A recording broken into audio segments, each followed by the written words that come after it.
En una época tan antigua que el tiempo aún no llevaba nombres, cuando los hombres miraban al cielo buscando respuestas y el viento parecía susurrar verdades eternas, existió un hombre cuyo nombre atravesaría los siglos como un eco de fe inquebrantable.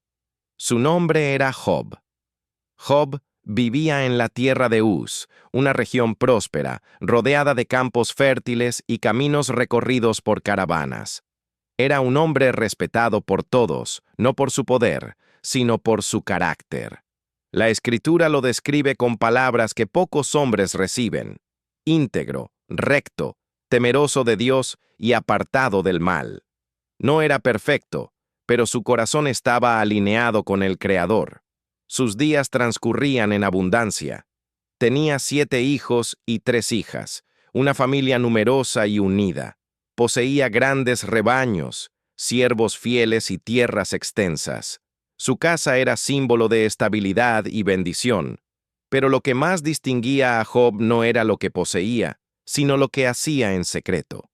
Cada vez que sus hijos celebraban banquetes, Job se levantaba antes del amanecer, ofrecía sacrificios y oraba diciendo en su corazón: «Tal vez mis hijos han pecado contra Dios sin saberlo». Así vivía Job, vigilante, humilde, reverente. Mientras la tierra seguía su curso, algo acontecía en el ámbito invisible. En los cielos, los hijos de Dios se presentaban ante el Señor, y entre ellos estaba Satanás. Dios, con voz soberana, preguntó: ¿Has considerado a mi siervo Job? No hay otro como él en la tierra. Satanás respondió con desdén, insinuando que la fe de Job no era genuina, que solo obedecía porque estaba protegido y bendecido. Entonces lanzó el desafío que cambiaría la historia: tócale todo lo que tiene, y verás si no te maldice en tu propia presencia. Dios permitió la prueba, pero estableció un límite. Job sería probado, pero su vida sería preservada. Y entonces, sin aviso, sin explicación, sin una razón visible, el mundo de Job comenzó a desmoronarse. En un solo día, mensajero tras mensajero llegó con noticias devastadoras.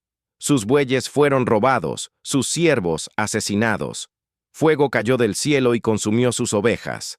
Los caldeos atacaron sus camellos, y finalmente, el golpe más cruel: un fuerte viento derribó la casa donde estaban sus hijos, y todos murieron. El silencio que siguió fue ensordecedor.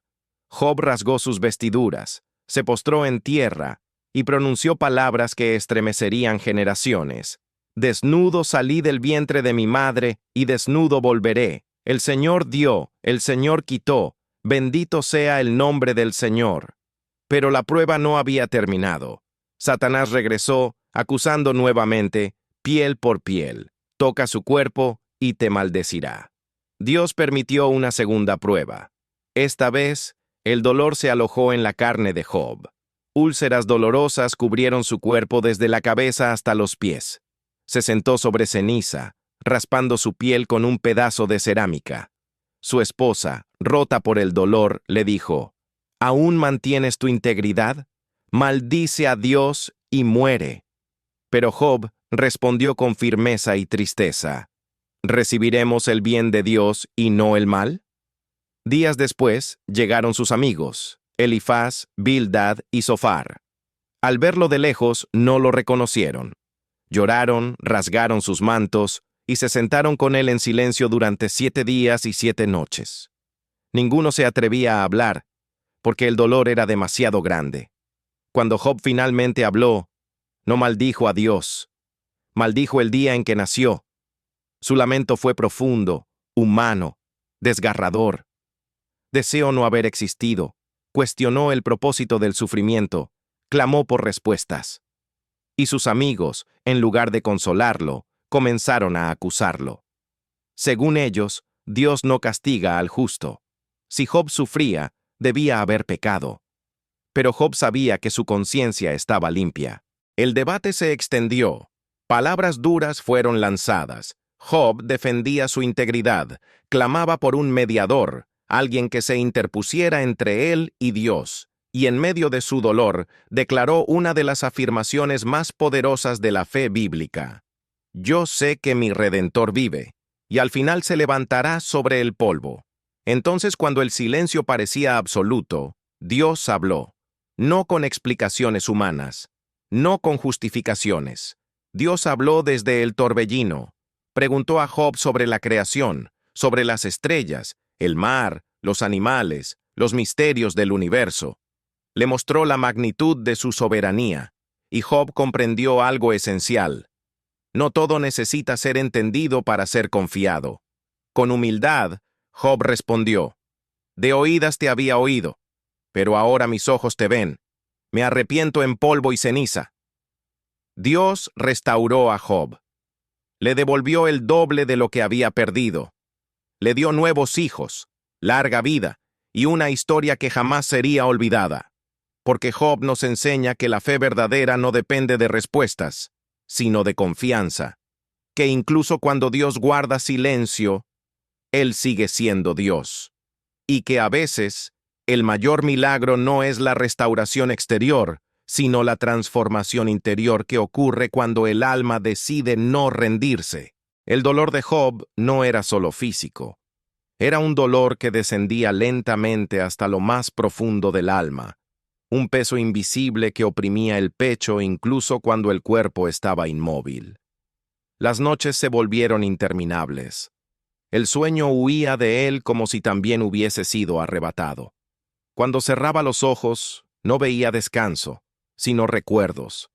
Las risas de sus hijos, el sonido de los pasos en su casa, las voces que ahora habían sido silenciadas para siempre. El amanecer no traía alivio. Cada nuevo día parecía una repetición cruel del anterior. Job observaba el cielo esperando una respuesta, una señal, una palabra. Pero el cielo permanecía cerrado. Dios, que antes parecía tan cercano, ahora parecía distante, inaccesible. Y sin embargo, Job seguía hablando con él. No desde la comodidad, sino desde la herida. No con palabras ensayadas, sino con gritos del alma. Sus amigos continuaban insistiendo. Elifaz hablaba de visiones y experiencias pasadas. Bildad apelaba a la tradición y a la justicia divina. Sofar, con dureza, exigía arrepentimiento inmediato. Cada uno estaba convencido de que defendía a Dios, pero en su celo olvidaban algo esencial. Dios no necesita ser defendido a costa del corazón humano. Job escuchaba, respiraba hondo y respondía. No negaba la grandeza de Dios, pero tampoco aceptaba una culpa que no reconocía en su conciencia. Declaró que su sufrimiento no encajaba en las fórmulas simples, que el justo también puede sufrir, que el dolor no siempre es castigo. Y en su discurso, Job elevó una de las reflexiones más profundas jamás pronunciadas por un ser humano, que el hombre puede ser fiel incluso cuando no entiende. Job comenzó a describir su soledad. Habló de cómo los niños se burlaban de él en las calles, de cómo los antiguos amigos evitaban mirarlo, de cómo incluso los siervos que había tratado con justicia ahora lo despreciaban. Se convirtió en un extraño en su propia tierra. El respeto que antes lo rodeaba se transformó en silencio incómodo y miradas esquivas. Pero en medio de su quebranto, Job no dejó de buscar sentido. Preguntó por qué los malvados prosperan mientras los justos sufren, por qué aquellos que oprimen viven largos años en paz. Sus palabras no eran rebeldía vacía, sino el clamor honesto de alguien que ama la justicia y no logra comprender el aparente desorden del mundo. Fue entonces cuando apareció Eliú, un joven que había escuchado todo en silencio. Con respeto, tomó la palabra. No acusó a Job como los otros, pero tampoco lo justificó por completo. Habló de un Dios que educa a través del sufrimiento, que usa el dolor no como castigo, sino como advertencia, como corrección, como camino de transformación. Sus palabras prepararon el ambiente para algo mayor, algo definitivo. Y entonces ocurrió. El viento comenzó a levantarse, el aire cambió. Un torbellino se formó, y desde él, la voz del Señor resonó con una autoridad que estremecía la tierra. No fue una voz suave, fue una voz que revelaba poder, orden, eternidad.